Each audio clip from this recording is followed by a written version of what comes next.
మనలో వైఎస్ఆర్ కాంగ్రెస్ బలం చాలా పటిష్టంగా ఉందని ఏలూరు జిల్లా మహాశివరాత్రి పర్వదినాన్ని పురస్కరించుకుని APS RTC Vijayawada zonal chairman Reddy Appala Naidu ప్రత్యేక బస్సుల ఆర్టీసీ ద్వారా భక్తుల సౌకర్యార్థం కల్పిస్తున్నామని తెలిపారు.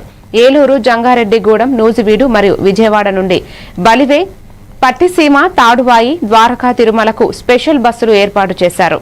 ప్రయాణ ఛార్జీలు 35 నుంచి 75 రూపాయల మధ్య ఉంటాయి. ఈ బస్సులో 14 నుంచి 16 తేదీల మధ్య అందుబాటులో ఉంటాయని మరియు మహిళలకు స్త్రీశక్తి పథకం వర్తిస్తుందని చైర్మన్ పేర్కొన్నారు. మీడియా మిత్రులందరికీ నమస్కారం.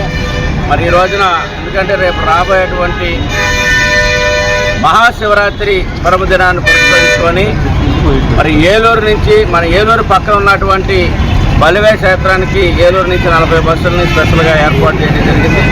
అదేవిధంగా నూజివీడు నుంచి 15 బస్సులని, అదేవిధంగా జంగారెడ్డిగూడెం నుంచి పెద్ద చిన్న తిరుపతి 40 బస్సులని, అదేవిధంగా ఏలూరుకి 40 బస్సులని, మరి చిన్న తిరుపతికి 35 బస్సులని, అదేవిధంగా తాడువాయికి 4 బస్సులని, ఈ రకంగా అదేవిధంగా విజయవాడ హెడ్ క్వార్టర్ నుంచి 60 బస్సులు కోటప్పకొండకి, మరి అదేవిధంగా అన్ని ప్రాంతాల్లో కూడా మహాశివరాత్రి పర్వదినాన్ని పురస్కరించుకొని మరి యొక్క బస్సులు అనేది ఆర్టీసీ డిపార్ట్మెంటు మరి మా యొక్క పాలకవర్గం అందరూ కూడా నిర్ణయం తీసుకొని ఎక్కడికక్కడే ప్రజలకు ఏ విధమైనటువంటి అసౌకర్యం, ఇబ్బంది కలగకుండా ఈ యొక్క మహాశివరాత్రి పుణ్య కార్యక్రమాలు అందరూ పాల్గొనే విధంగా చర్యలు తీసుకోవడం జరిగింది.